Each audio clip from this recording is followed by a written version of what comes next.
안녕하십니까. 12월 26일 김경국의 오늘 시작하겠습니다. 2023년 마지막 한 주가 시작됐습니다. 올 한 해 마무리 잘 하시고 활기찬 새해 맞이할 준비하시기 바랍니다. 오늘은 국민의힘 이준석 대표 이야기를 해볼까 합니다. 국민의힘을 탈당하겠다고 사전 예고한 날짜가 이제 하루 앞으로 다가왔습니다. 내일 오전 10시 탈당 기자회견을 위해서 국회 정론관을 예약해 놓았다고 합니다. 국회 정론관은 현역 국회의원이 소개가 있어야만 사용이 가능합니다. 그래서 이준석 대표와 지금까지 한 배를 타온 국민의힘 허은하 의원이 의원실에서 예약을 했다고 합니다. 허은하 의원이 탈당 기자회견에 동행은 하는데 동반 탈당은 하지 않을 것으로 지금 알려지고 있습니다. 허은하 의원은 비례대표입니다. 탈당을 하게 되면 국회의원직을 내려놓아야 됩니다. 그런데 아직 21대 국회의원 임기가 5월 29일까지니까 딱 5개월 남았죠. 5개월 남았는데 허은하 의원 입장에서는 22대 국회에 들어온다는 보장이 전혀 없으니 아마 내놓고 싶지 않을 것입니다. 그리고 이준석 전 대표와 정치를 계속 같이 할지 그 부분도 아직 결정하지는 못한 것으로 보입니다. 이준석 전 대표 27일부터 탈당하고 나면 27일 탈당하고 나면 그 순간부터 바로 시베리아를 느끼게 될 것입니다. 과거 2007년 대선을 앞두고 한나라당 이명박, 박근혜, 손학규 세 사람이 당내 대선 후보 경쟁을 치열하게 붙었었습니다. 그때 치열한 후보 경쟁을 하다가 그 와중에 손학규 탈당설이 나돌았습니다. 손학규 탈당설이 나돌자 그때 손학규 전 대표와 손을 잡을 가능성, 경선에서 손을 잡고 박근혜 후보에게 대항할 맞설 그런 계획이 나돌았던 이명박 진영에서 손학규 전 대표를 향해서 못 나갈 것이다. 나가면 바깥은 시베리아다. 이런 말을 합니다. 손학규 입장에서 듣기에 따라서는 마치 조롱으로 들렸을 것입니다. 그래서 그 이튿날인가 다음 날인가 손학규는 결국 시베리아로 간다. 이런 말을 남기고 탈당을 했습니다. 탈당한 뒤 더불어민주당의 전신인 대통합민주신당에 입당했는데 결국 대통령이란 뜻을 이루지는 못했습니다. 이준석이 지금 나가는 길이 바로 그 시베리아입니다. 손학규 전 대표 같은 경우는 그래도 정치적인 자산도 있고 경력상으로도 충분히 정치 지도자급 반열에 올라 있었죠. 본인의 꿈이었던 대통령을 끝내 하지는 못했습니다. 그렇지만 대통합민주신당에 입당해서 나중에 제1야당인 민주당 대표까지 지냈습니다. 그렇지만 이준석의 시베리아는 손학규의 시베리아와는 또 완전히 또 다른 상황이죠. 우선 손학규 전 대표와 이준석 격이 다르죠. 20대 중반의 나이에 박근혜 비대위의 비대위원으로 화려하게 정계에 입문했습니다. 이준석 전 대표. 그래서 우여곡절 끝에 제1야당의 대표가 되었고 또 윤석열 대통령을 당선시키면서 30대의 나이에 집권당 대표에까지 올랐습니다. 그러다 지금 퇴출이 됐는데요. 본인 입장에서는 토사구팽 당했다. 이렇게 억울하다고 생각할지는 모르겠습니다. 그렇지만 본인이 일으킨 분란에 어떤 식으로든 자기 자신이 본인이 책임져야 된다. 이런 의견이 당내에서 줄을 이뤘었던 것이죠. 대선 과정과 대선 이후 윤석열 대통령에게 등을 돌리면서 보수 지지층으로부터 철저하게 외면당했던 사람이 이준석입니다. 대선 과정에서 어땠습니까? 당대표라는 사람이 걸핏하면 잠적을 해버리고 또 소속 정당의 후보에 대해서 양두구육, 이게 도대체 말이 되는 얘기입니까? 소속 정당의 후보에 대해서 양두구육이란 막말이나 하면서 자기 주가를 올렸던 사람, 그게 이준석입니다. 야당 대표 때는 또 어땠습니까? 문재인 대통령을 행사장에 만나서 완전히 90도로 폴더 인사를 했었죠. 폴더 인사를 하던 사람이 윤석열 대통령이 당선되고 난 뒤에 인사할 때는 뻣뻣이 서서 그렇게 뻣뻣한 자세로 인사를 했다가 엄청난 비난을 받았죠. 지위를 떠나서 대통령과 집권당 대표, 지위도 고개를 숙여야죠. 김기현 대표 90도로 숙였습니다. 지위를 떠나서 아버지뻘 되는 사람입니다. 그런데 이 동양적 기준에서 있을 수 없는 일이죠. 윤석열 대통령이 당선됐다고 또 발표됐을 때 당선 발표 시점에 그때 이준석 당시 대표죠. 대표 표정은 또 어땠습니까? 완전 썩은 표정이었습니다. 마치 윤석열이 낙선이 됐어야 내 시대가 오는데 아쉽다. 이런 표정으로 저는 읽었는데 여러분들은 어땠는지 모르겠습니다. 그리고 당대표 시절 민주당 이재명 대표의 대장동 의혹에 대해서 이준석이 어떤 문제를 제기하는 것 저는 들어보지 못했습니다. 또 송영길 대표 시절 송영길과는 형 동생 하면서 같이 토크쇼에 나가서 얼마나 잘 지냈습니까? 그렇지만 그러면서도 소속 정당에서는 엑스맨 역할을 한다 이런 얘기를 들었었죠. 심지어 얼마 전 신동아 인터뷰에서는 아직 이준석 전 대표 아직 탈당하지 않은 상황입니다. 며칠 전 신동아 인터뷰에서 이렇게 했습니다. 김어준보다 수준 낮은 여론 형성 과정을 거치는 게 지금 보수의 수준이다 이런 말을 했습니다. 보수 지지층이 김어준을 얼마나 싫어하고 어떻게 생각하는지 누구보다 잘 아는 사람이 이준석입니다.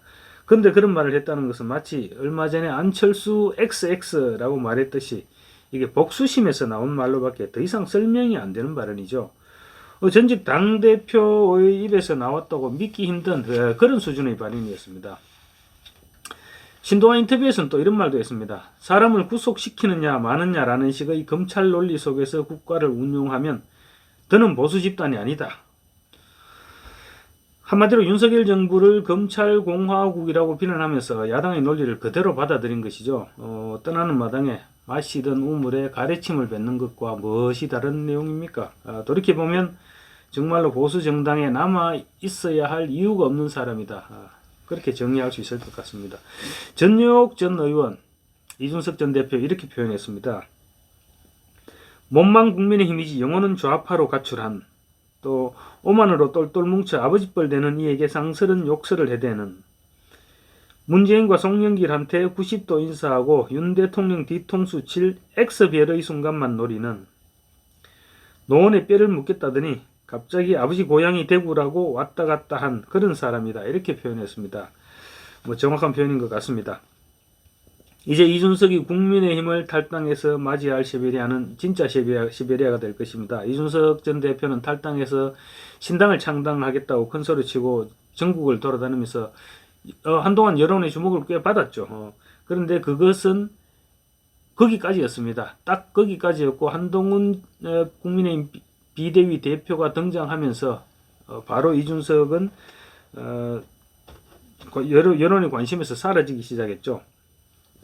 한동훈이 등장하면서 이준석은 순식간에 뒷전으로 밀려버렸던 것입니다. 이제 이준석에게 반짝 쏠리던 관심은 온통 한동훈 대표 쪽으로 옮아갔고, 한동훈 대표는 이제 보수의 아이콘이자 보수의 희망으로 급부상했습니다. 한때 이준석도 보수의 희망으로 불렸었죠. 그런데 이제 그 언저리에 더 이상 이준석이 설 자리가 없어진 것입니다. 이준석의 신당 가칭 개혁 신당이라고 하던데 이제는 국민 관심사에서 완전히 벗어났죠. 관심도가 떨어지면서 창당 동력도 지금 급속하게 약화되고 있습니다. 아마 이준석 신당은 출발도 하기 전에 급후모로 사라지지 않을까, 이런 분석을 내놓는 평론가들도 적지 않습니다. 우선 신당 창당을 하려면 우선 사람이 있어야죠. 사람이 있어야 되는데, 소위 말하는 이준석의 최측근 4명, 천아용인, 천하람 순천갑 당협위원장, 허은하 의원, 김용태 전 청년최고위원, 이기인 경기도 의원, 이렇게 4사람 가운데 이기인 한 사람만 확실하게 함께 하겠다 이렇게 얘기했고, 3사람은 김용태 전 청년최고위원 같은 경우는 당내에서 혁신하고 당에 남는 것이 저를 최고위원으로 뽑아준 당과 당원에 대한 도리라고 생각한다.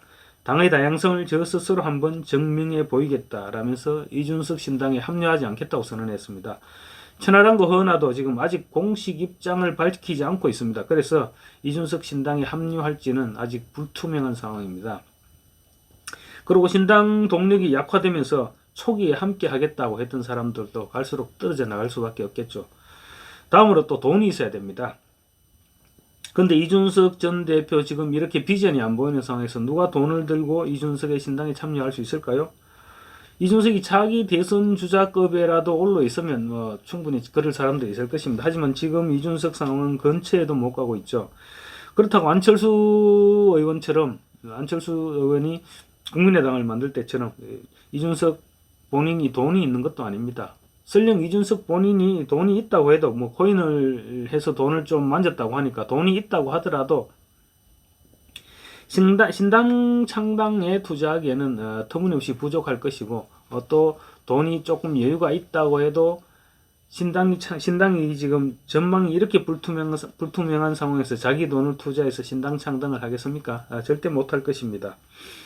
또 다음 지역 기반, 이준석이 지역 기반이 있는 것도 아니죠. 보수의 본거지인 대구에서 출마하겠다. 마치 대구를 점령하겠다는 식으로 덤벼들어서 처음에는 초창기에는 제법 기세를 올렸습니다. 그렇지만 한동훈 비대위원장이 법무부 장관 시절 대구를 한번 스쳐 지나갔죠. 딱 한 번 거쳐갔을 뿐인데 이준석의 꿈은 산산조각이 나버렸습니다. 그때부터 이준석 신당은 내리막길을 걷기 시작했고 먹구름이 끼었던 것입니다. 한동훈 비대위원장이 취임하면 사람들은 이준석에 더 이상 관심을 갖지 않을 게 뻔합니다. 이준석의 입지는 급속도로 축소되겠죠. 어찌어찌 신당을 창당한다 하더라도 마이너들의 모임 이 수준을 벗어날 수 있을까요? 지금 내년 총선은 역대 어느 총선보다도 거대 양당 간의 경쟁이 치열해질 것입니다. 거대 양당의 경쟁이 치열해지면 군소정당들은 설 자리가 없어집니다. 하물며 아직 창당도 하지 않은 이준석 신당이 그 틈새를 끼고 들어가서 기세를 떨칠 수 있을까요? 거의 하늘의 별 따기 수준일 것입니다. 이준석 전 대표 그래서 지금쯤 혹시 한동훈 비대위 대표가 불러주지는 않을까 이렇게 전화기를 만지작거리고 있는 것은 아닌지 모르겠습니다. 며칠 전 한동훈 비대위원장 발탁 초기에 기자들이 물어봤죠. 혹시 한동훈 위원장을 만날 계획이 있느냐 이렇게 물어보니까 이준석 전 대표가 기대할 것은 없지만 만날 용의는 있다 이렇게 문을 열어두었습니다. 그런데 한동훈 대표는 특정인을 만나고 그럴 계획은 없다. 특정인을 염두에 두고 만나고 그럴 계획은 없다. 이렇게 단칼에 잘라버렸죠. 이제 이준석 전 대표에게 남은 기회가 있다면 한동훈 비대위가 실패하는 경우뿐입니다. 이준석이 최근 들어서 한동훈 비대위의 실패 가능성을 자꾸 언급하고 나오는 것도 그 같은 이유에서입니다. 이준석 전 대표 이런 말을 했습니다. 나는 한 전 장관이 정치하는 모습을 그릴 수가 없다. 국회에 왔을 때 김건희 여사에 대한 질문에 진땀을 빼더라. 그런 말을 하면서 한동훈 비대위원장을 깎아내리기에 지금 급급한 것도 다 그 같은 배경이 있기 때문입니다. 이준석 입장에서는 지금 한동훈 대표가 윤석열 아바타 이미지에서 벗어나지 못하면 그 틈새를 신당 창당의 동력으로 삼겠다. 이런 계산을 한 것으로 보이는데 그런데 한동훈 비대위원장의 추진력을 볼 때 이준석의 뇌피서에 그칠 것이 거의 확실시해 보이죠. 이준석 전 대표 실패 요인은 간단합니다. 어린 나이에 정계에 입문해서 너무 쉽게 승승장구했습니다. 그러다 보니 정치를 너무 쉽게 생각하고 얕잡아 봤던 것입니다. 이제 시베리아로 이주합니다. 내일이면 아마도 신당은 10중 8구 실패할 것으로 보이고 이준석 대표 글쎄 정치 평론가로 나서야 되지 않을까 싶습니다. 이제 떠난다고 하니 전달래꽃은 못 뿌려주겠고 하여튼 잘 가시고 다시는 돌아오지 말았으면 그런 생각입니다. 감사합니다.